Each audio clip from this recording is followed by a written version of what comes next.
Hello, good morning students. So in that last lecture, we have discussed about the governors. Okay, what mean by governors, then functions, then classification of governors, and in that we studied about the various terminology of governors. Okay, in today's lecture, we discuss about what is mean by hunting of governor and what is mean by isochronous of governor, और उसके बाद हम types of governor start करने वाले हैं. ठीक है. सो अभी तो देखो हंटिंग ऑफ गवर्नर क्या होता है. सो हंटिंग यानी कि क्या होता है, देखो दो कंडीशन है. एक है लोड, मैं लोड के लिए यल लिखता हूँ और जो स्पीड है उसके लिए यस लिखता हूँ. ठीक है. दोनों चीज़ें आपको ध्यान में रखनी पड़ेगी. लोड के लिए मैं यल लिख रहा हूँ और स्पीड के लिए मैं यस लिख रहा हूँ. ठीक है. देखो अभी क्या होता है, देखो अभी क्या होगा कि जब आपका जो गवर्नर है, गवर्नर का एक शाफ्ट कनेक्ट रहता है इंजन को. ठीक है. एक शाफ्ट कनेक्ट रहता है इंजन को. तो क्या होता है कि अगर मान के चलो कि इंजन के ऊपर लोड अगर बढ़ गया, मतलब लोड अभी अगर बढ़ गया, लोड बढ़ गया इंजन के ऊपर, तो ऑटोमेटिकली इंजन की स्पीड क्या हो जाएगी, कम हो जाएगी. मतलब जो मेन स्पीड है, जो एक कांस्टेंट स्पीड रहनी चाहिए लोड और स्पीड के बीच में, एक कांस्टेंट लाइन जो रहनी चाहिए, फिर कांस्टेंट लाइन से क्या हो गया, एकदम से लोड क्या आ गया, बढ़ गया, तो स्पीड क्या हो जाएगी उस कांस्टेंट लेवल से एकदम नीचे की तरफ आ जाएगी. मतलब नीचे की तरफ आ जाएगी वो लोवेस्ट पोजीशन तक. ठीक है. मतलब जो हमें मेन स्पीड जो मिलने वाली है, मेन स्पीड से क्या हो गया, वो स्पीड एकदम नीचे की तरफ आ गई. ठीक है. यानी कि लोअर पोजीशन पे. तो जैसे वो लोअर पोजीशन पे आ गया आपका स्लू, तो क्या हो जाएगा, फटाक से फ्यूल सप्लाई स्टार्ट होना शुरू हो गया, क्योंकि स्पीड एकदम से गिर रही है. तो हमने क्या कर दिया, हमने फ्यूल सप्लाई बढ़ाना शुरू कर दिया. और अभी इतना सप्लाई हमने बढ़ा दिया क्योंकि एकदम नीचे था, उसके ऊपर कुछ कंट्रोल था नहीं. ठीक है. अगर हम कौन सा अगर वॉल आएगा हमने फुल स्टार्ट कर दिया तो पानी क्या होता है, फुल स्पीड से बहने लगता है. ठीक है. तो वैसे यहाँ पे क्या हुआ, जो वॉल था अपना वो एकदम से नीचे आ गया स्लीव का. तो जितना भी ऑयल था हमने फ्यूल सप्लाई भेज दिया. अभी फ्यूल सप्लाई इतना हो गया. ठीक है. अभी फ्यूल सप्लाई ज़्यादा होने की वजह से क्या हो गया कि जो लोड था वो एकदम से कम हो गया. और स्पीड थी इंजन की एकदम से बढ़ गई. एकदम से क्या हो गई, स्पीड फिर बढ़ गई और लोड था वो एकदम से कम हो गया. अभी स्पीड इतनी भी नहीं चाहिए. अभी ये स्पीड कहाँ गई, तो एकदम टॉप पोजीशन पे चलेगी. ठीक है. अभी स्पीड कहाँ गई, एकदम टॉप पोजीशन पे चलेगी. और अगर एकदम टॉप पोजीशन में अगर स्पीड चलेगी तब गाड़ी अपने कंट्रोल में नहीं रह सकती. ठीक है. ये चीज़ आपको पता होगा. तो स्पीड ज़्यादा भी नहीं चाहिए और स्पीड कम भी नहीं चाहिए, और लोड ज़्यादा भी नहीं चाहिए और लोड कम भी नहीं चाहिए.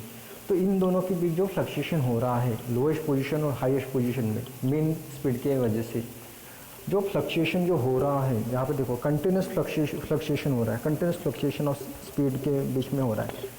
तो इस कंसेप्ट को हम क्या बोलते हैं, हंटिंग ऑफ गवर्नर. जो कंटिन्यूसली जो फ्लक्चुएशन हो रहा है, ठीक है, पीरियडिकली हो रहा है, पहले नीचे आता है, बाद में ऊपर जाता है, फिर से नीचे आता है, फिर से ऊपर जाता है, वो कांस्टेंट बीच में नहीं रहा. ठीक है. कांस्टेंट रह रहा है क्या, वो नहीं, बीच में नहीं रहा वो एक तो नीचे आ रहा है वरना ऊपर जा रहा है, नीचे आ रहे हैं या फिर ऊपर जा रहे हैं. तो ये जो कंटिन्यूसली जो फ्लक्चुएशन हो रही है स्पीड एंड लोड के बीच में, तो इस कंसेप्ट को हम क्या बोलते हैं, हंटिंग ऑफ गवर्नर. ठीक है. इसे हम क्या बोलते हैं, हंटिंग ऑफ गवर्नर. तो ये कंसेप्ट में आपको यही देखने को मिलेगा. इस कंसेप्ट को हम बोलते हैं हंटिंग ऑफ गवर्नर. इसके बाद अभी देखते हैं कि आइसोक्रोनस गवर्नर क्या होता है. ठीक है. आइसोक्रोनस गवर्नर क्या होता है. सो आइसोक्रोनस गवर्नर में क्या होता है, अगर हम कंट्रोलिंग फोर्स डायग्राम की बात करते हैं, ठीक है, कंट्रोलिंग फोर्स डायग्राम की अगर बात करते हैं, तो एक ग्राफ बनता है controlling force and radius of rotation के बीच में. ठीक है. एक ग्राफ बनता है controlling force and radius of rotation के बीच में. अब रेडियस ऑफ रोटेशन है कि जो फ्लाई बॉल से आपके उसके रोटेशन. ठीक है. जो फ्लाई बॉल से इसके रोटेशन. तो आइसोक्रोनस गवर्नर क्या होता है कि if the range of equilibrium speed is 0, अगर इक्विलिब्रियम स्पीड की रेंज क्या है, 0 है. ठीक है. मतलब स्पीड कभी भी कांस्टेंट नहीं रहती. जैसे इसके पहले मैंने बताया आपको कि मेन लाइन से तो नीचे ऊपर होती रहती है, तो क्या रहते कभी भी कांस्टेंट नहीं रहती. ठीक है. लेकिन अगर if the range of equilibrium speed is 0 for all radius of rotation of ball, the governor is said to be isochronous governor. ठीक है. लेकिन अगर मान के चलो कि अगर उसकी जो रेंज है वो कांस्टेंट है सभी रेडियस ऑफ रोटेशन के लिए, उससे हम क्या बोलते हैं, आइसोक्रोनस गवर्नर। लेकिन ऐसा गवर्नर बहुत कम रहता है, ठीक है, उससे हम बोलते हैं isochronous governor. It is a stage of infinite sensitivity. यहाँ पे मतलब इतनी सेंसिटिविटी बढ़ जाती है कि पूछो मत। लेकिन स्ट्रिप जो अपना पोल्टर जो गवर्नर है, कैन नॉट बी आइसोक्रोनस, ये स्ट्रिप आइसोक्रोनस गवर्नर नहीं है, बाकी के सब आइसोक्रोनस गवर्नर है। तो इसके ऊपर आपको एमसीक्यू क्वेश्चन पूछ सकते हैं कि कौन सा गवर्नर आइसोक्रोनस गवर्नर नहीं है, ठीक है। फिर आपको एग्जांपल देंगे, सॉरी ऑप्शन देंगे, सेंट्रीफ्यूगल, वाइड गवर्नर, क्रोयल गवर्नर, पोल्टर गवर्नर, ठीक है। तो उसमें से आपका करेक्ट आंसर होना चाहिए पोल्टर गवर्नर।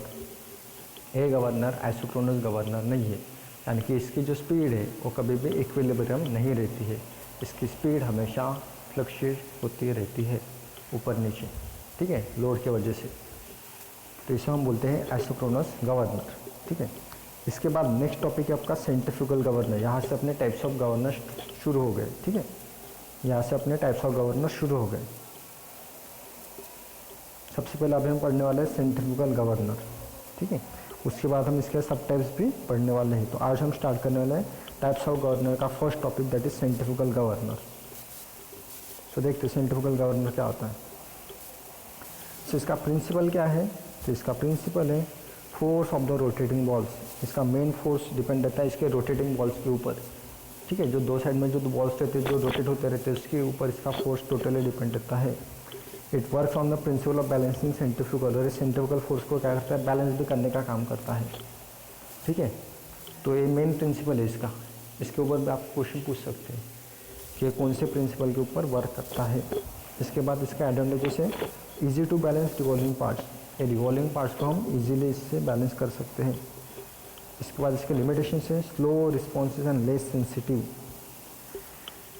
इसका रिस्पॉन्स कैसे मिलता है, तो बहुत ही स्लो मिलता है, ठीक है, और ये सेंसिटिव नहीं ज़्यादा। मतलब ये सेंसिटिव बोले तो मतलब जैसे लोड और स्पीड के बीच में जो रिलेशन चाहिए, एक बढ़ गया तो दूसरा कम, दूसरा बढ़ गया तो दूसरा कम, पहला कम, इस तरह से जो सेंसिटिविटी चाहिए ये कैसे रहेगी, इसमें बहुत ही कम रहेगी, यानी कि बहुत स्लोली वर्क करेगा। इसके बाद इसके एप्लीकेशन से आईसी इंजन्स हो गया, ऑटोमोबाइल सेक्टर हो गया, उसके बाद टरबाइन शाफ्ट हो गया, हाइड्रो इलेक्ट्रिक पावर प्लांट, उसके बाद मैकेनिकल म्यूजिक बॉक्सेस, ठीक है। तो there are the 3 applications of centrifugal governor. इसके बाद अभी इसके 2 टाइप में मेन, एक है पेंडुलम गवर्नर एंड एक है स्प्रिंग कंट्रोल गवर्नर। सो आज हम बात करने वाले पेंडुलम गवर्नर के बारे में। So pendulum type governor, watt governor is a pendulum governor according to their designing. So pendulum type का सबसे पहला टाइप आता है वैट गवर्नर, ठीक है, वैट गवर्नर ये पहला टाइप है इसका। So it is the oldest and simplest type of centrifugal governor. Previously it was use by James Watt in steam engine. तो ये कैसा है, बहुत ही सिंपल है एंड ओल्डेस्ट गवर्नर है। It is a subtype of centrifugal governor, और इसे बनाया था, इसे यूज़ किया था जेम्स वैट ने अपने स्टीम इंजन के अंदर, ठीक है। ये भी आपको पूछ सकते हैं। इसके बाद इसका कंस्ट्रक्शन देखो। Watt governor is simplest and gravity control from the centrifugal governor. ये सेंट्रीफ्यूगल के जैसे ही दिखता है, इसका एक सब टाइप है। Watt governor also known as simple conical governor, क्योंकि इसका शेप कैसा है, कोनिकल है, इसलिए इसे हम क्या बोलते हैं, सिंपल कोनिकल गवर्नर भी बोलते हैं। With 2 balls are arrange on the sleeves consisting arm. यहाँ पे ऐसे 2 बॉल्स कनेक्ट है, अपर आर्म में और एक लोअर आर्म में। It is connected to the spindle to move the ball in the upward downward direction with spindle revolve, and it is connected to sleeve which join spindle to operate throttle valve. यहाँ पे देखो अभी ये arm से, ये upper arm बोलते हैं, इसे लोअर आर्म बोलते हैं, ठीक है। तो ये तो बॉल्स की रोटेशन के लिए है, और यहाँ पे जो नीचे वाले का वॉल है इसके लिए यहाँ पे 2 फ्लाई बॉल्स भी लगाए उसने। इसके बाद वर्किंग है इसका, when the load on the engine increases the angular velocity as well as speed of the engine automatically decreases. जैसे इंजन के ऊपर लोड बढ़ गया तो ऑटोमेटिकली स्पीड क्या हो जाएगी, उसकी कम हो जाएगी। The uniform speed controlling force is equal to the centrifugal force, we balance each other, but when centrifugal force on the ball decreases total volume cause it opening widely while increase the fuel supply to maintain the speed. तो इससे क्या होता है, जैसे ही फिर इसका load अगर बढ़ गया तो स्पीड कम हो जाएगी। तो क्या होता है कि जो वॉल है अपने टोटल वॉल वो ओपन हो जाएगा और फ्यूल वो अंदर की तरफ भेजना शुरू कर देगा, ठीक है। अभी इसके बेसिकली 3 टाइप होते हैं। पहला है pivot is on the axis of spindle, ये पहला वाला। दूसरा है pivot is offset from spindle, और तीसरा आता है pivot is offset and arm cross the axis. यहाँ पे देखो ये बेसिकली 3 टाइप के रहते हैं। इसके अभी डीमेरिट्स है, it's limited in multiple position application. उसका it is use in very slow speed engine and higher speed the sensitivity will decreases. इसके एप्लीकेशन है शीप में, शीप हो गया, ट्रेन हो गया, स्पीड इंजन के लिए। It can be use in AC generator to maintain electric supply. ठीक है, तो ये हो गए इसके एप्लीकेशन। सो आज के लिए इतना ही, नेक्स्ट लेक्चर में बाकी का पढ़ेंगे। Thank you.